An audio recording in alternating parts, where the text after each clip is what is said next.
Sa video lecture na ito, ating tatalakayin at babasahin ang tekstong pinamagatang Batang Barker ni Dr. Jonel John O. Espalto. Maglaro sa kalsada at maligo sa pawis ang karaniwang gawain ng mga bata. Ngunit sa sitwasyon ng batang si Alvin Guerra, hindi niya tunay na pangalan. Sa murang edad nito na 12, banat na ang kanyang mga buto.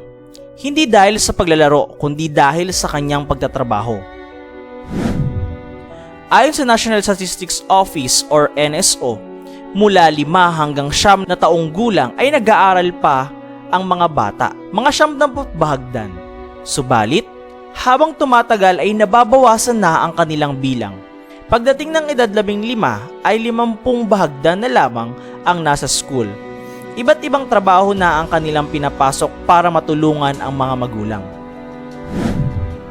Ayon sa International Labor Organization, dahil sa maagang pagsabak ng mga kabataan sa pagtatrabaho, ninanakaw ang kanilang karapatan na mamuhay ng normal bilang mga bata. Katulad ng kapalaran ni Alvin, panganay sa 3 magkakapatid, maaga na ulila sa ina dahil sa panganganak nito nang isinilang ang kanilang bunso. Samantala, ang kanya namang ama ay nakakulong dahil sa paggamit ng ipinagbabawal na gamot. Kasalukuyan nakikitira si Alvin kasama ang 2 nitong kapatid sa kanilang tiya Bebet na kapatid ng kanyang ina. Wala naman ako magagawa kundi kupkupin sila. Masipag naman yan si Alvin at maaasahan sa bahay. Ani ni Bebet. Baitang 4 nang tumigil si Alvin sa pag-aaral sa edad na 10 taong gulang. Pinasok niya ang pag-iigib ng tubig sa mga kapitbahay niya sa kapalit ng 10 piso.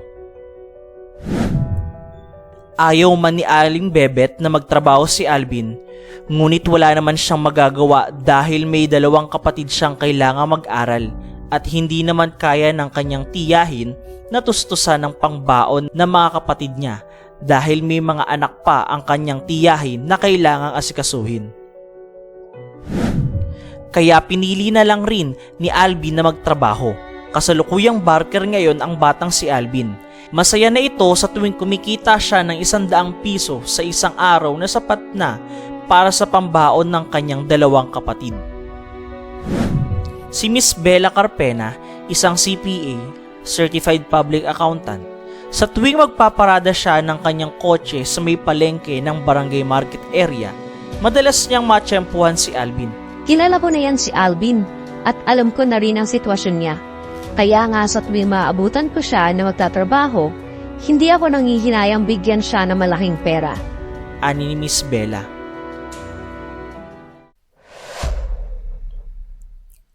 Ngayon, tapos na natin basahin ang isang teksto.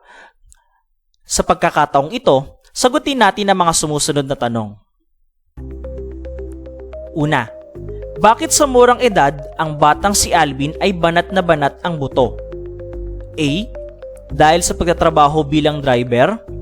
B. Dahil sa pagtatrabaho bilang barker. C. Dahil sa pagtatrabaho bilang tindero.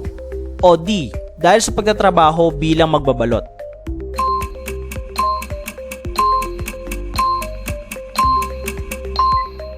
Ang tamang sagot ay B. Dahil sa pagtatrabaho bilang barker. Pangalawang tanong.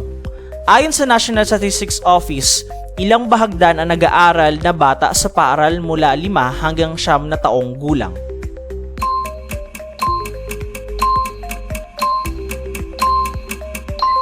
Ang tamang sagot ay C. 70 bahagdan. Ikatlong tanong. Sino ang CPA na tuwing magpaparada ng kotse sa may palengke ng barangay market area ay hindi nanghihinayang na magbigay ng malaking pera sa barker na si Alvin? A. Aling Bebet. B. Bella Carpena. C. Bella Cantindig. O D. Alvin Guerra.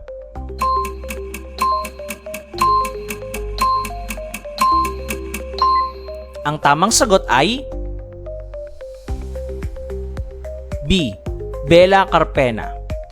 Ika-4 na tanong. Magkano ang kinikita ni Alvin sa isang araw ayon sa tekstong binasa? A. 60 piso, B. 70 piso, C. 80 piso, o D. 100 piso.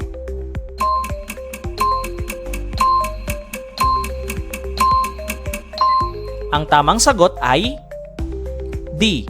100 piso. Huling katanungan. Bakit pinili ni Alvin na magtrabaho kahit siya ay nasa murang edad? A. Dahil wala na siyang magulang kaya kailangan niyang kumayod. B. Dahil hindi siya kayang tustusan ng kanyang tiyahin dahil may mga anak din itong kailangang asikasuhin. C. Dahil walang trabaho ang kanyang mga magulang. O D. Wala sa nabanggit.